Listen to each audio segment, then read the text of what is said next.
Vampire, written by Jan Neruda. Told to you by Edward E. French. The excursion steamer brought us from Constantinople to the shore of the island of Principe, and we disembarked. The number of passengers was not large.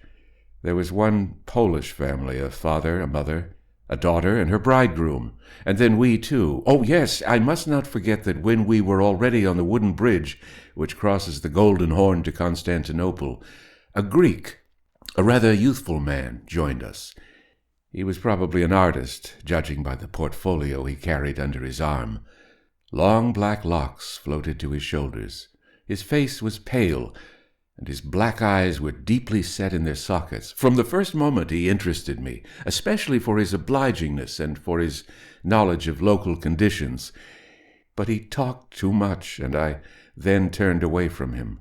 All the more agreeable was the Polish family. The father and mother were good-natured, fine people, the lover a handsome young fellow of direct and refined manners. They had come to Principe to spend the summer months for the sake of the daughter, who was slightly ailing. The beautiful pale girl was either just recovering from a severe illness or else a serious disease was just fastening its hold upon her. She leaned upon her lover when she walked and very often sat down to rest, while a frequent dry little cough interrupted her whispers. Whenever she coughed, her escort would considerately pause in their walk. He always cast upon her a glance of sympathetic suffering, and she would look back at him as if she would say, "It is nothing. I am happy." They believed in health and happiness. On the recommendation of the Greek, who departed from us immediately at the pier, the family secured quarters in the hotel on the hill. The hotel keeper was a Frenchman, and his entire building was equipped comfortably and artistically, according to the French style. We breakfasted together, and when the noon heat had abated somewhat, we all betook ourselves of the heights, where in the grove of Siberian stone pines we could refresh ourselves with the view. Hardly had we found a suitable spot and settled ourselves when the Greek appeared again. He greeted us lightly, looked about, and seated himself only a few steps from us. He opened his portfolio and began to sketch. "I think he purposely sits with his back to the rocks, so that we can't look at his sketch," I said. "We don't have to," said the young Pole. "We have enough before us to look at." After a while he added, "It seems to me he's sketching us in as a sort of background." Well, let him. We truly did have enough to gaze at. There is not a more beautiful or more happy corner in the world than that of Principe. The political martyr, Irene, contemporary of Charles the Great, lived there for a month as an exile. If I could live a month of my life there, I would be happy for the memory of it for the rest of my days. I shall never forget even that one day spent at Principe. The air was as clear as a diamond, so soft, so caressing, that one's whole soul swung out upon it into the distance. At the right beyond the sea projected the brown Asiatic summits. To the left in the distance purpled the steep coasts of Europe. The neighboring Halki, one of the 9 islands of the Prince's Hull archipelago, rose with its cypress forests into the peaceful heights like a sorrowful dream, crowned by a great structure, an asylum for those whose minds are sick. The Sea of Marmora was but slightly ruffled and played in all colors like a sparkling opal. In the distance, the sea was as white as milk, then rosy. Between the 2 islands, a glowing orange, and below us it was beautifully greenish-blue, like a transparent sapphire. It was resplendent in its own beauty. Nowhere were there any large ships. Only 2 small craft flying the English flag sped along the shore. One was a steamboat as big as a watchman's booth. The second had about 12 oarsmen, and when their oars rose simultaneously, molten silver dripped from them. Trustful dolphins darted in and out among them and dove in long, arching flights above the surface of the water. Through the blue heavens now and then calm eagles winged their way, measuring the space between 2 continents. The entire slope below us was covered with blossoming roses whose fragrance filled the air. From the coffee-house near the sea, music was carried up to us through the clear air, hushed somewhat by the distance. The effect was enchanting. We all sat silent and steeped our souls completely in the picture of paradise. The young Polish girl lay on the grass with her head supported on the bosom of her lover. The pale opal of her delicate face was slightly tinged with soft color, and from her blue eyes tears suddenly gushed forth. The lover understood, bent down, and kissed tear after tear. Her mother also was moved to tears, and even I, felt a strange twinge. "Here, mind and body both must get well," whispered the girl. "How happy a land this is!" "God knows I haven't any enemies, but if I had, I would forgive them here," said the father in a trembling voice. And again we became silent. We were all in such a wonderful mood, so unspeakably sweet it all was. Each felt for himself a whole world of happiness, and each one would have shared his happiness with the whole world.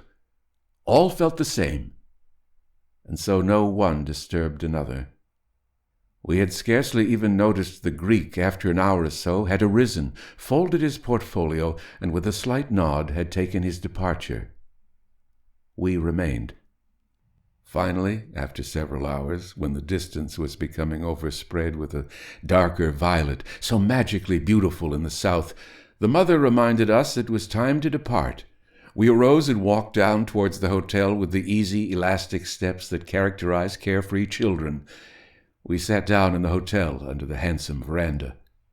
Hardly had we been seated when we heard below the sounds of quarreling and oaths.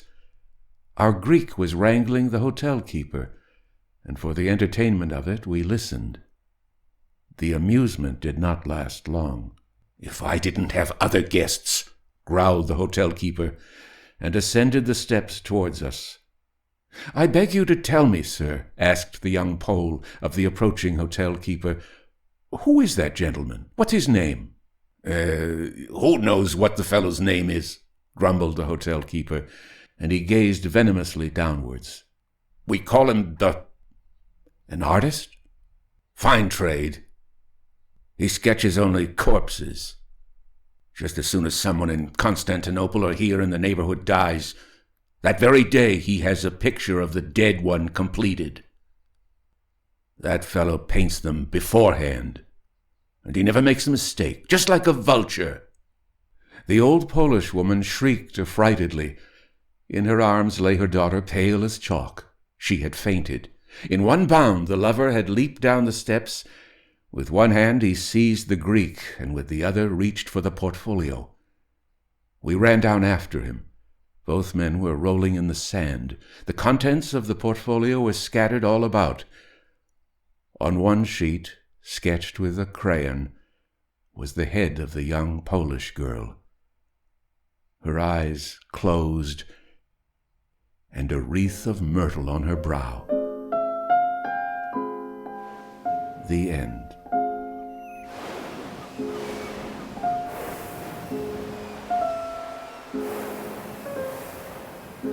Seashore Macabre, A Moment's Experience. Written by Hugh Walpole. Told to you by Edward E. French.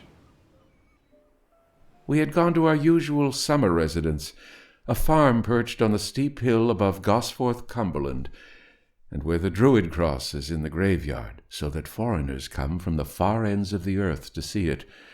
For the rest, the farm was hay and chicken eggs and wallflowers in hot, dusty clusters under the narrow garden wall, and the ducks walking into the kitchen, and Mrs. A., the friendly, soft-hearted, and deeply pessimistic farmer's wife, making cakes hot and spicy in the cavernous black oven. But this incident, so clearly and sharply remembered, so symbolic, Mr. Freud perhaps would tell me, of all my older life, has nothing to do with the farm except that it starts from there. It starts from there because on fine days we bicycled 3 miles to Seascale. Seascale was the nearest seaside resort. It looked then as though one day it might become a true resort.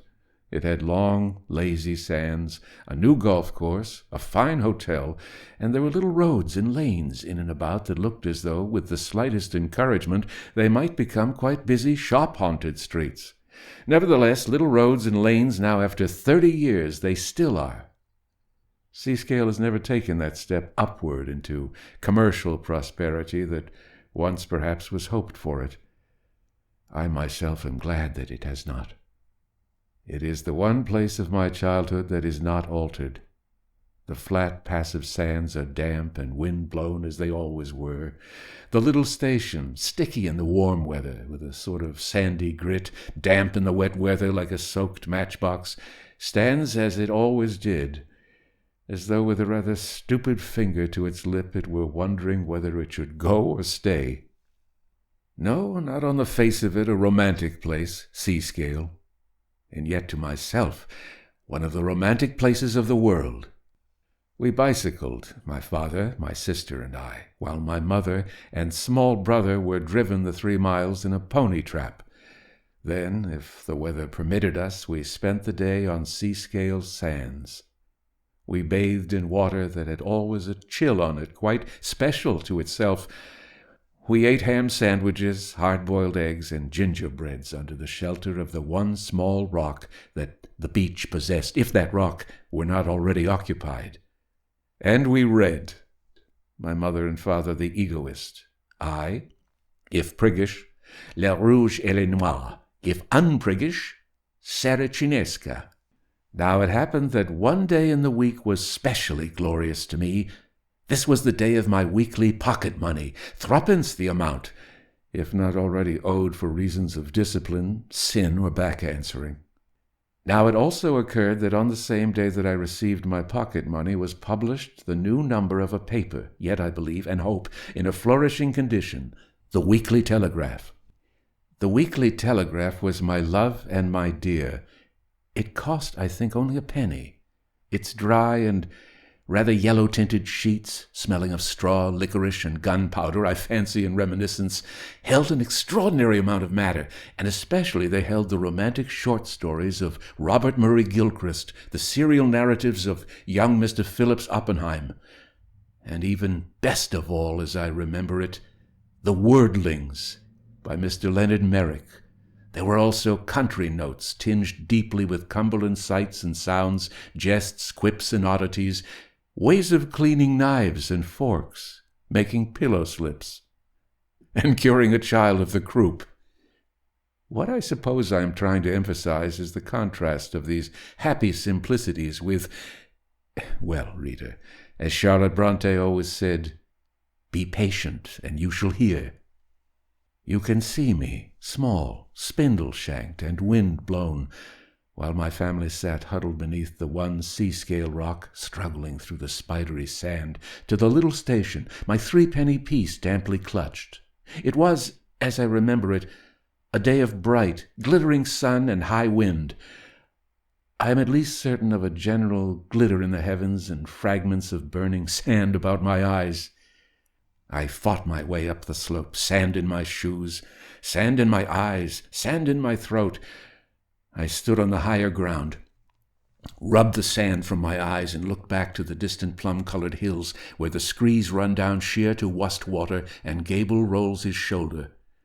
Then into the little station that burnt in the sun so that its paint sizzled. I asked for the Weekly Telegraph. I cannot remember what he was like who gave it to me, but I do know that I did not take 2 steps before I had opened the paper to see whether there were a Gilchrist Peakland story, all about my Lady Swarthmore, and tinkling spinets, and a room darkly hung with tapestries, and some fair child working a picture in delicate silks. Yes, there it was. The horn was blowing through Elfland, the long slow sands below me were lit with mother-of-pearl, and there were mermaids near the shore. Mr. Oppenheim was also there, a prince of swindlers, chapter 17, as he walked down the steps of the Hotel Splendide, wondering whether he should try his luck at the tables or no. Prince Serge. I drew a deep breath of satisfaction. took a step out of the station, and almost collided with the wickedest human being it has ever been my luck to behold. Now, wicked human beings are rare. I have, I think, never beheld another. The majority of us are fools with or without a little knavery. This old man was, although, as you will see, I never exchanged a word with him, really wicked, capable, I am sure, of real, fine, motiveless villainy, like Iago. He was a little man, bent in the back, wearing a rather floppy black hat and carrying an umbrella. He had, I remember, a sallow complexion, a hooked nose, and a wart on his chin. I say I remember, but indeed he is as vivid to me as though he were standing by my side at this moment, which in fact he may be, for all I know to the contrary. And now, how strange what followed. As I have said, I almost stumbled on him. He stood aside and looked at me, and I looked at him. His look, as I recall it, was cold, sneering, and mean-faced. Then he turned on his heel and, waving his bulging umbrella in the air, walked down the road. Why, of all things in the world, did I follow him? I cannot imagine. I was on the whole a timid child, a good deal of a coward. Moreover, I had in my hand my adored weekly telegraph and was longing to read it. Nevertheless, I followed him. Looking back across all those years, it seems to me that a cloud passed over the sun as we walked along, that the walls of the houses shone with a less brilliant reflection, that a chill, creeping little wind began to wander. That is doubtless imagination. What is true is that the little man walked without making any sound upon the road. He was wearing, I suppose, shoes soled in felt or something of the kind. What is also true is that I was drawn after him as though I were led by a string. Now, I have said that I knew him to be wicked. How did I know? Was it only the idlest fancy? At that time, I had but a child's knowledge of the world, and wickedness was far from my experience. The nearest to wickedness that I had then reached, perhaps, was the sight of a schoolfellow who had pulled the wings from a fly, or the lustful anger in the eyes of a schoolmaster beating one of my companions.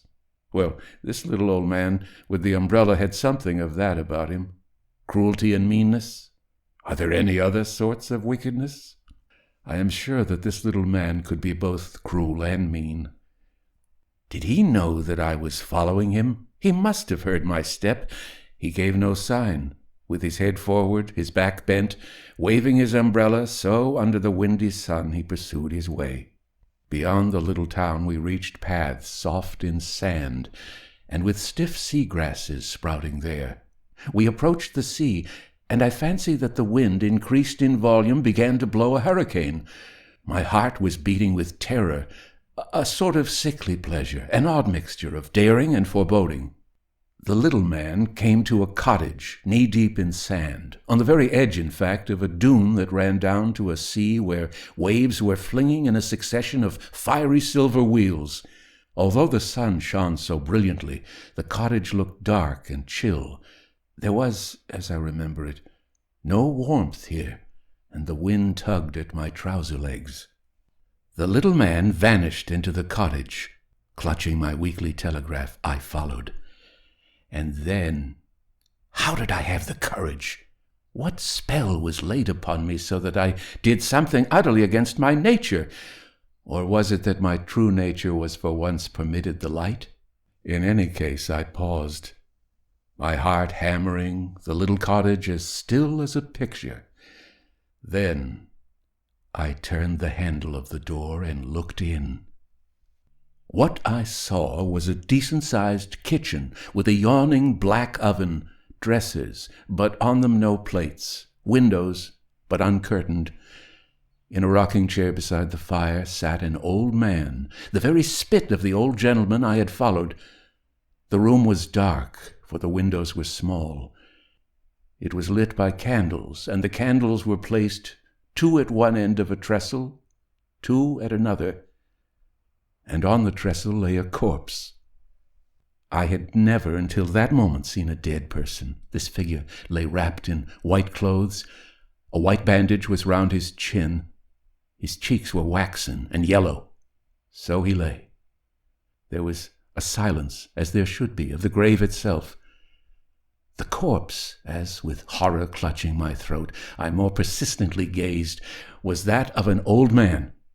The image again of the old boy with the umbrella, of the old boy in the chair. Nothing stirred. I could hear the solemn tick of a clock. But in my agitation, unknowing, I held the door open. A sudden gust of wind rushed past me, and instantly, most horrible of all my life's recollections, everything sprang to life. The little man whom I had followed appeared at the head of the kitchen stairs, and, in the most dreadful way, he pointed his umbrella as though condemning me to instant death.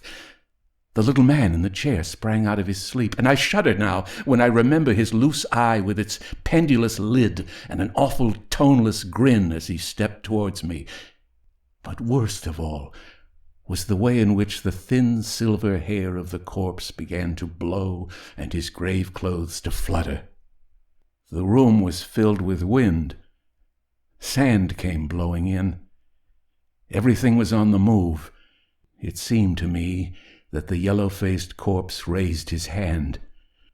Screaming, I ran for my life, stumbling, falling, bruising my knees, tearing my hands against the spiky grass. I frantically escaped. A moment's experience. Yes, but Mr. Freud might say, a lifetime's consequence.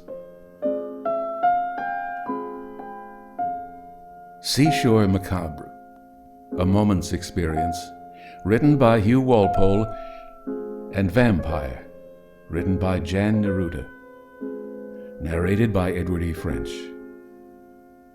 A copyright exists on all recordings issued by Edward E. French. This recording is copyright 2023 by Edward E. French. All rights reserved. Inquiries should be addressed to email edwardfrench06@hotmail.com. Good night.